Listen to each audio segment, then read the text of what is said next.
नमस्कार, सूर्य समाचार देख रहे हैं आप। मैं हूं आपके साथ आयुष्पाल। बुलेटिन की शुरुआत करते हैं बिहार को लेकर। बिहार विधानसभा चुनाव की उल्टी गिनती शुरू हो गई है। पहले चरण के लिए चुनावी शोर भी अब थमने वाला है। महज 3 दिन बाद यानी 6 नवंबर को पहले चरण का मतदान होना है, लेकिन जीत के दावे अभी से शुरू हो गए हैं। एनडीए नेता बंपर जीत के साथ इतिहास रचने की बात कर रहे हैं। दूसरी ओर तेजस्वी यादव हैं, जो चुनाव से पहले ही अपनी जीत को लेकर के कॉन्फिडेंट हैं। यही वजह है कि तेजस्वी ने 18 नवंबर को अपनी शपथ ग्रहण समारोह का ऐलान कर दिया है। ऐसे में अब सवाल यह है कि आखिर किसके ऐलान में कितना दम है, किसके दावे हकीकत में तब्दील होते हुए नजर आएंगे, क्योंकि मतदान होना अभी बाकी है, लेकिन सियासी दलों का कॉन्फिडेंट हाई है। लिहाजा सवाल यह है कि बिहार का सियासी समीकरण कौन फिट बैठ रहा है। इन तमाम समीकरणों को लेकर के क्या कुछ चीजें देखने को मिल रही है, बिहार का चुनावी सर्वे क्या कहता है, सत्ता के इस संग्राम में किसकी सेना बाजी मारेगी, इस पर विस्तार से चर्चा करेंगे। लेकिन सबसे पहले ये रिपोर्ट देखिए।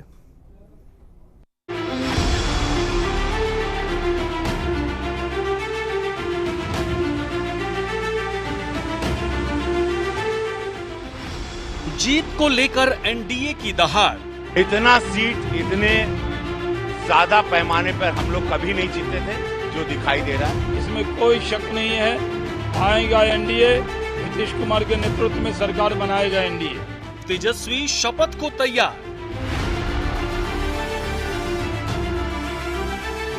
पप्पू, टप्पू और अप्पू गठबंधन के 3 यार।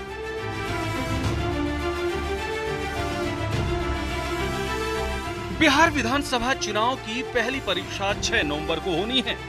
पहले चरण के मतदान में अब भी 3 दिन बाकी है। चुनावी शोर थमना बाकी है, लेकिन जीत के दावे शुरू हो गए हैं।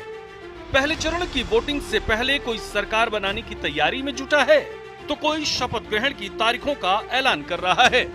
बिहार विधानसभा चुनाव का रण फिलहाल 2 खेमों के बीच देखने को मिल रहा है। एनडीए के नेता चुनाव से पहले ही बिहार में बम्पर जीत का दावा कर रहे हैं। राहुल गांधी मछली मारते रहे, कुछ होने वाला नहीं है। पूरा बिहार प्रधानमंत्री नरेंद्र मोदी के साथ है। राहुल गांधी और उनकी टीम जितना मोदी जी को गाली देगी, बिहार की जनता मोदी जी से उतना प्यार करेगी। प्रधानमंत्री का रोड शो भव्य हुआ है। बिहार के अंदर माहौल बन गया है कि इस बार महागठबंधन का जो माई समीकरण था फेल हो गया है। बिहार के लोग, सब समाज के लोग मिलकर एनडीए को वोट दे रहे हैं और हम सरकार बना रहे हैं। ऐतिहासिक इतना सीट इतने ज्यादा पैमाने पर हम लोग कभी नहीं जीते थे जो दिखाई दे रहा है। हमारे साथ हमारे वरिष्ठ नेता हैं और ये आकलन चूंकि बिहार को ये भी बहुत जानते हैं जितना हम सिनेमा के द्वारा या शूटिंग के दौरान से 2000 ऐतिहासिक। दूसरी ओर महागठबंधन के सीएम उम्मीदवार तेजस्वी यादव भी दावे करने वाले की फहरिस्त में शामिल हैं, जो चुनाव से पहले शपथ ग्रहण की तैयारी में जुटे हैं। पहले चरण के मतदान में अब भी समय शेष है, लेकिन तेजस्वी शपथ ग्रहण के लिए 18 नवंबर की तारीख तय कर चुके हैं। इधर तेजस्वी के ऐलान पर एनडीए नेता चुटकी लेते नजर आ रहे हैं। कह रहे हैं तेजस्वी पहले भी ऐसा सपना देख चुके हैं। तेजस्वी जी ने कहा कि मैं शपथ लूंगा मुख्यमंत्री पद का 18 तारीख को। वह सपना देख रहे हैं, इसलिए कि ऐसा ही सपना उन्होंने 2020 के बिहार विधानसभा चुनाव के बाद 2 दिन के लिए देखा था, 7 नवंबर से लेकर 10 नवंबर तक, और उसी प्रकार का सपना फिर देख रहे हैं, जो सपना पूरा उनका होने वाला नहीं है। अपना पीठ अपने थपथपाने में कौन रोकेगा? अपने मनपुआ पकाने में कौन रोकेगा? जनता वोट देगी क्यों, ये तो बता दे। झूठ का पुलिंदा खड़ा करने से, फिर से जनरल राज लाने के लिए, फिर से गड्ढों में सड़क की सड़क में गड्ढा, फिर से चरवाहा विद्यालय खोलने के लिए। अब बढ़ता बिहार बनता बिहार है। स्वाभाविक है बिहार में लालू जी की अराजकता और देश में गांधी परिवार का लूट पूरे देश ने देखा है। 78 वर्ष में 55 वर्षों तक भारत को किसी ने लूटा है तो वो गांधी परिवार के लोगों ने कहा। मोदी जी ने उसको बंद करा दिया, तो चिंता तो होगी ना। राहुल गांधी जो बोलते हैं उसके जस्ट विपरीत काम करते हैं। वो कब मैच्योर्ड होंगे, बिहार की जनता और देश की जनता जानना चाहती है। इन सब के बीच यूपी के सीएम योगी आदित्यनाथ की आवाज भी बिहार के जनता के बीच खूब सुनी जा रही है। बिहार चुनाव में योगी अपनी भूमिका को बखूबी भुना रहे हैं, जिसका उदाहरण दरभंगा में देखने को मिला, जहां चुनाव प्रचार के दौरान योगी ने महागठबंधन के नेताओं की तुलना 3 बंदरों से की है। उन्हें पप्पू, टप्पू और अप्पू का नाम दिया है, जो सच देख नहीं सकते, सच बोल नहीं सकते और सच सुन नहीं सकते। गांधी जी के 3 बंदर थे। गांधी जी ने तो उनको उपदेश दिया था, बुरा मत देखो, बुरा मत सुनो और बुरा मत बोलो। लेकिन आज इंडी गठबंधन के 3 और बंदर आ गए। ये 3 बंदर पप्पू, टप्पू और अप्पू के नाम पर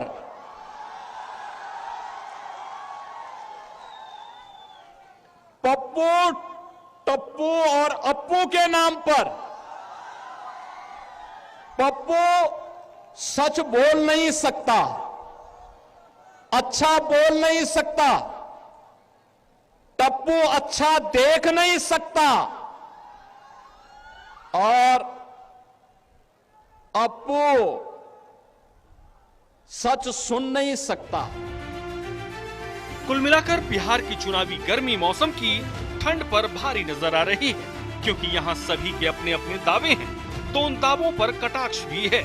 लेकिन बिहार का सिरमौर कौन बनेगा, इसका फैसला तो फिलहाल जनता ही करेगी। ब्यूरो रिपोर्ट, सूर्या समाचार।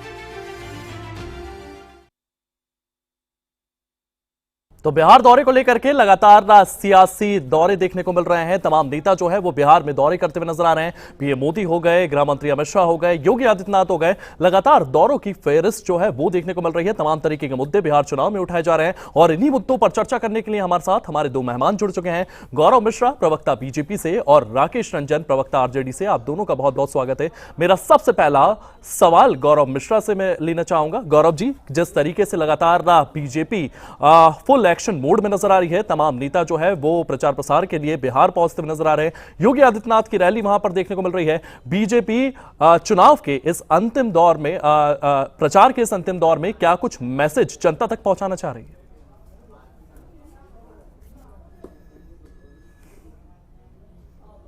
कैसे डिस्क्रिमिनेट कर पा रही है, अलगाव कर पा रही है। एक तरफ विकास खड़ा है तो दूसरी तरफ विनाश खड़ा है, और विकास अगर पीछे रह जाता है तो विनाश का तांडव बिहार में देखने को मिलेगा। इस बात से पूरी तरह से जनता अवगत है और बिहार की जनता बहुत वाइब्रेंट है, इस बात को समझती है।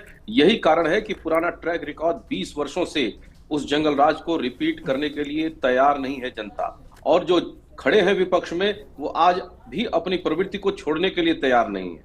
वो चंद दिनों के लिए आए तो बिहार को उसी जंगल राज की तरफ धकेलने का प्रयास किए, और आज भी जो लोग वहां लड़ रहे हैं और जिस तरह के लोगों का संगठन है, वो आज भी उसी प्रकार की प्रवृत्ति, उसी देश काल परिस्थिति में बिहार को ले जाना चाहते हैं।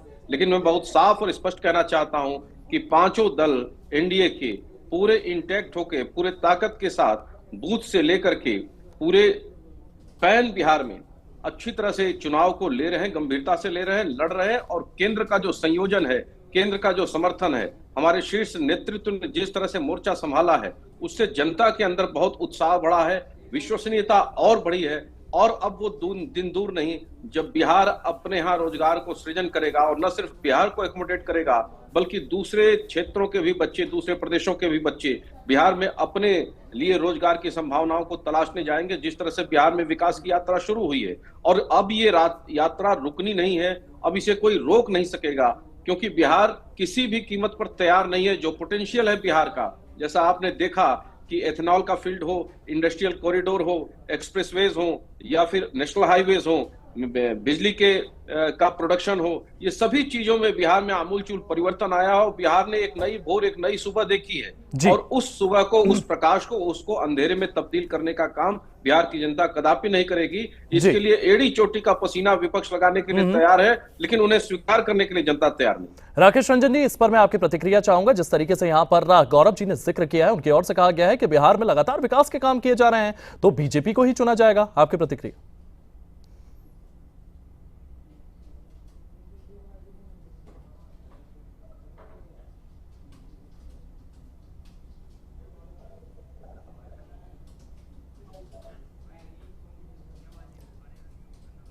मैं चाहूंगा राकेश जी आप अपने आप को अनम्यूट कर लें, आपकी आवाज नहीं आ पा रही है।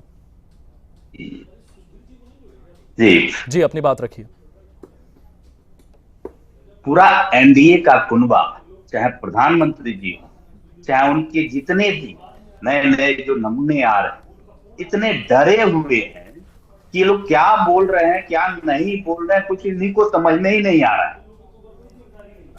जब जनता जो है इनके 20 वर्षों के कुशासन से परेशान होकर के जब पूरा मन बना लिया है कि इनको उखाड़ फेंकेंगे और नया महागठबंधन के जो अभी मुखिया है श्री तेजस्वी यादव जी, उनको नया सीएम बनाएंगे, तो इन लोगों को पेट में दर्द होने लगी है और कुछ समझ में नहीं। अभी देखिए बीजेपी के प्रवक्ता बैठे हुए हैं, वो क्या बोल रहे हैं कि इन्होंने स्वीकार कर लिया कि बिहार में यदि विकास पीछे छूट जाता है तो विनाश का तांडव मचने लगता है, और वही हो रहा है। सारा जो डेटा है वो यही कह रहा है, चाहे पलायन की आप देख लीजिए, चाहे बेरोजगारी देख लीजिए, चाहे आप स्वास्थ्य में देख लीजिए, चाहे शिक्षा व्यवस्था जो एकदम बर्बाद कर दिए इन लोगों ने। अभी ये बोल रहा है कि बिहार में एक्सप्रेसवे भी बना दिए। देखिए बैठ के नेशनल चैनल पे भी झूठ बोल रहे हैं, एक्सप्रेसवे बना दिए। कहीं वो जो पुल जो है पानी में जो बह गया राजा, कहीं वैसे ही नहीं ना कागज पे बना के और घोटाले कर लिए, जो है 78,000 करोड़ से ज्यादा का घोटाला कर करके बैठे हैं। तो हो सकता है कागज पे 2-4 गो लोग एक्सप्रेसवे भी बना लिए हो और दिखा लिए हो। इन लोग का मॉडल है। एक इनके मंत्री है व्यापम मॉडल लेकर के आ रहे हैं। शिक्षा में लोग कह रहे हैं कि व्यापम मॉडल लगाएंगे, जो मध्य प्रदेश में इनके शिवराज सिंह चौहान ने किया था, जिसमें और दुनिया का शिक्षा में सबसे बड़ा घोटाला था, और आज तक उसका जांच ये लोग कर ही रहे हैं। और पलायन का तो अब बताया कि स्थिति जो है 2.9 करोड़ से ज्यादा लोग पलायन है। ये लोग मॉडल बिहार को आ रहे हैं प्रधानमंत्री जी, तो कोई जन सरोकार की चीजों पे एक शब्द नहीं बोल रहे हैं, क्योंकि इन्होंने कुछ किया ही नहीं। जब जनता इनसे पूछ रही है कि बताइए ना आपके वादों का क्या हुआ, 2 करोड़ नौकरियां, 15 लाख रुपया सबके खाता में, सबको घर देना था, किसानों की आय दोगुनी करनी थी, कुछ नहीं बता रहे हैं। मोतिहारी का चीनी मिल से चाय पीना था, क्या हुआ, तो कुछ नहीं बोल रहे हैं। ये लोग बिहार को सस्ती मजदूरों का उपनिवेश बनाना चाहते हैं, और गुजरात के फैक्ट्रियों में यहाँ से मजदूरों को ले जा करके और गुजरात का डेवलपमेंट करना चाहते हैं और बिहार का नहीं करना चाहते हैं। ये मीन्स इनके सम्राट चौधरी हैं, जिनको ये लोग बनाए हुए हैं फर्जी डिग्री वाले, तो खुद उनको समझ नहीं है क्या करें। तो पूरा इनका कुनबा ही है, या तो डिग्री फर्जी है नहीं तो एक और लास्ट बात, एक और इनके नेता के आपने बयान सुनाया, जिनको मीन्स 65% लोग जो मोदी जी को वोट नहीं देते हैं, 34 से 38% वोट, 35% वोट मोदी जी को चुनाव में आता है, और बाकी 65% लोगों को नमक हराम कह रहे हैं, और ये सोच रहे हैं कि वो लोग जिनको हम नमक हराम कह रहे हैं वो हमको वोट देंगे। यही एनडीए वाले जाकर के इनके नेता बोल रहे हैं कि वोट नहीं दोगे तो तुम्हारा बिजली का खंभा, बिजली का तार नोच कर रख लेंगे। ये डरा धमका करके ये लोग, ये नौबत आ गई है। उसके बाद कह रहे हैं कि हम जीत रहे हैं। जी गौरव मिश्रा जी से जवाब ले लेता हूं। जी, जन सरोकार की जो भी चीजें हैं उससे हम काम करेंगे, जनता के लिए काम करेंगे, चाहे पलायन हो, रोजगार हो, नौकरी हो, चाहे स्वास्थ्य की बात हो, ना तो शिक्षा की बात हो, और भ्रष्टाचार को मिटाएंगे। तो जनता जो है ना वो तेजस्वी जी में बिलीव करती है और उनके कामों को देखा है और जानती है कि यदि कोई कर सकता है। जी राकेश जी, मैं गौरव जी के पास जाना चाहूंगा। गौरव जी, यहाँ पर तमाम तरीके की बातें यहाँ पर आरजेडी प्रवक्ता के द्वारा रखी गई है। उनकी ओर से ये कहा गया है कि रैली में तो भाषण दिए जा रहे हैं, तमाम तरीके की बातें रखी जा रही है, लेकिन ग्राउंड पर ये चीजें नजर नहीं आ रही है। इस पर आपका जवाब? देखिए, आधी अधूरी जानकारी के साथ ये गलत मिसपरसेप्शन फैलाने का काम कर रहे हैं। एक नेशनल टीवी पे बैठ करके पटना पूर्णिया एक्सप्रेसवे प्रस्तावित है, उस पर काम चालू है। रक्सौल हल्दिया एक्सप्रेसवे, गोरखपुर सिलीगुड़ी एक्सप्रेसवे, अन्य भी कई इसी तरह की सिमिलर परियोजनाएं जो हैं वो चल रही हैं। इसके अलावा अभी इन्होंने मोतिहारी शुगर मिल की बात की, तो प्राइवेट शुगर मिल है मोतिहारी की, चाहे वो चकिया की हो चाहे वो मोतिहारी की हो, प्राइवेट शुगर मिल है, वो सरकार उसकी मालिक नहीं है। और दूसरी सबसे महत्वपूर्ण बात, इंडस्ट्रियल डेवलपमेंट बिहार में जो हुआ है वो अभूतपूर्व हुआ है। एम्स बिहार में आया है, बरौनी की मिल चालू हुई है। नहीं, एम्स क्या है? एम्स होना चाहिए था कि नहीं होना चाहिए था बिहार में? 70 वर्ष में एम्स आना चाहिए था या नहीं आना चाहिए? इंडस्ट्री है। क्यों उससे स्वास्थ्य सेवाएं मिलेंगी कि नहीं मिलेंगी? स्वास्थ्य सेवाएं नहीं, एम्स से क्या होगा? एम्स से किसको लाभ मिलेगा? जनता को मिलेगा या नहीं मिलेगा? आप नहीं चाहते हैं बिहार में एम्स आए, बिहार में अस्पताल खुले, बिहार में एक्सप्रेसवे बने, बिहार में इंडस्ट्रियल कॉरिडोर बने। आप नहीं चाहते हैं। आप लोगों ने तो बिहार को उजाड़ करके रख दिया। तो आपके मंत्री जी बोल दिए थे कि आपके राज में तो सब छोड़ दीजिए, मैं स्वयं साक्षात बैठा हूं, चकिया शुगर मिल का एक पार्टनर हूं, और मेरे ऊपर जानलेवा हमला कराया आप लोगों ने। मेरे ऊपर जानलेवा हमला कराया, ये पूरा सर नीचे यहां से यहां तक खुल गया।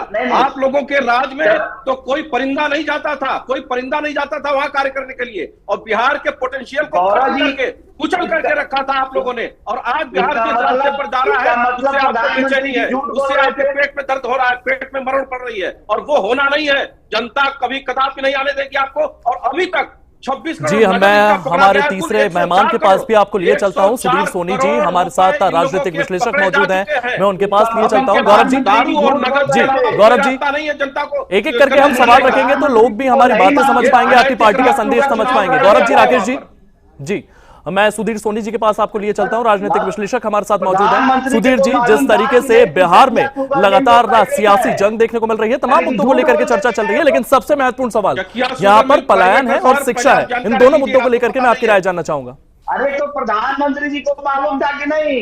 जनता को बरगलाए क्यों? गौरव मिश्रा जी, राकेश रंजन जी, मैं आपके पास आता हूं, मुझे समय दीजिए। सुधीर सोनी जी, आप अपनी बात रखिए।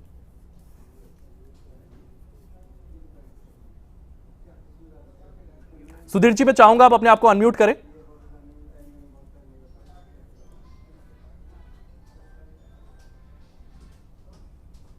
सुधीर जी से संपर्क करने की कोशिश करेंगे, उनकी आवाज नहीं आ पा रही है। लेकिन राकेश रंजन जी, किस तरीके से आरजेडी जो है वो आने वाले बिहार का विजन देखती है? क्योंकि बीजेपी तो एक विजन के साथ सामने जा रही है, उनकी ओर से कहा गया है कि लगातार हम तमाम नौकरियां जो है वो भी देते हुए नजर आएंगे। इसी के साथ साथ आरजेडी की ओर से भी एक वादा किया गया है उनके घोषणा पत्र में कि हर घर से अगर सरकारी नौकरी उन व्यक्तियों को नहीं मिली है तो सरकारी नौकरी दी जाएगी। इसको कैसे इंप्लीमेंट किया जाएगा? बीजेपी के तमाम नेता इस मैनिफेस्टो के इस पॉइंट को लेकर के लगातार सवाल उठाते हुए नजर आ रहे हैं। जी आप बताइए। पहली बात तो अभी जो बीजेपी के प्रवक्ता बोल रहे थे कि Motihari sugar mill, Chakiya sugar mill private कंपनियों का है, इसमें सरकार कुछ नहीं कर सकती, तो ये बात प्रधानमंत्री जी को नहीं मालूम थी। 3 बार, एक बार नहीं 3 बार वो बोल के गए हैं कि हम अगली बार आएंगे तो यहाँ के चीनी मिल के चीनी से चाय पी करके जाएंगे। यानी कि 3 बार जब ये जनता से झूठ बोल करके, जो तो उनकी आदत है जुमला फेंकना, झूठ बोलना, बोलने के बाद जब इनको लगा कि हमसे तो नहीं हो सकता है, तो उसके बाद अब कह रहे हैं कि प्राइवेट है। यही ये लोग करते हैं कि बड़ी बड़ी झूठी घोषणाएं कर देंगे, जैसे बिहार को बोले। राकेश जी, मैं आपसे जानना चाहूंगा कि जिस तरीके से आपने सरकारी नौकरियों को लेकर के अपने घोषणा पत्र में चीजें डाली हैं, उसको इंप्लीमेंट कैसे किया जाएगा? इनके पास कौन सा विजन? जनपटिया को आप लोगों ने बर्बाद किया, मोतिहारी को आप लोगों ने बर्बाद किया, चकिया को आप लोगों ने बर्बाद किया, सुगौली को आप लोगों ने बर्बाद किया, आप लोगों के झारखंड में कबाड़ खाने में तब्दील। राकेश रंजन जी, गौरव मिश्रा जी, मैं आप दोनों के पास आता हूं। मैं पहले सुधीर जी के पास लिए चलता हूं आपको। सुधीर जी, जिस तरीके से बिहार में लगातार चुनाव जारी है, तमाम पार्टी जो है उनके मैनिफेस्टो जो है वो सामने आ गए हैं, आप बिहार चुनाव को किस तरीके से देख रहे हैं? और बिहार की 2 बड़ी समस्याएं, एक पलायन और एक रोजगार, इन दोनों को सुलझाने में कौन सा मैनिफेस्टो ज्यादा आगे दिखाई दे रहा है? बात करने लगे, जब हम 1500 रुपया देने की वृद्धा पेंशन बात किए चलिए, थे, जनता ने आपको बेरोजगार रखा है, आगे राकेश रंजन जी मैं सुधीर जी से पहले जवाब ले लेता हूं, फिर मैं आप दोनों के पास आता हूं। करने की कोशिश कर रहे हैं, उसके बाद चाहेंगे कि राकेश रंजन जी, गौरव मिश्रा जी एक एक करके बात करेंगे तो सही रहेगा, जनता तक हमारा मैसेज भी प्रॉपर जाएगा, जनता हमारी उत्तर आए हैं और वो सब जब्त हो रहे हैं। जी हम दोनों, मैं आप दोनों के पास आऊंगा, पहले मैं सुधीर जी के पास आपको लिए चलता हूं। सुधीर जी आपका जवाब चाहूंगा। दारू माफिया से हफ्ता वसूल रहे हैं आप लोग। दर्शकों का बहुत बहुत नमस्कार। मैं आपको पहले, आपने 2 मुद्दे बताए। सबसे पहला मुद्दा है कृषि का, शिक्षा का। देखिए, इसमें कोई दोहराई के एनडीए के शासन काल में जो बनी है सरकार, उसमें करीब करीब मैं ऐसा मानता हूँ करीब करीब 20% का इजाफा लिटरेसी रेट में हुआ। तो ये तो कहीं ना कहीं सरकार प्रयास है, और जो भी जो ज्वाइंट बंधन है एनडीए का, उन लोगों का सामूहिक प्रयास है, तो शिक्षा तो बढ़ी है। अब दूसरी तरफ आते हैं हम पलायन। तो पलायन जो है, देखिए पलायन भी कई तरह, पलायन के जो पलायन है वो डिस्ट्रेस पलायन, लोग रोजगार कमी की वजह से दूसरे प्रदेशों में पलायन करते हैं। और इसका सबसे बड़ा कारण ये है कि जो आपने अभी देखा, अगर जनसुराज के नेता है प्रधान जी ने भी कहा, मेरा भी ऐसा मानना है, जो क्रेडिट डिपॉजिट है, इस पे सरकार, इनका जो जितने भी दल है, उनका कोई आज उस पर ध्यान ही नहीं दे रहा है।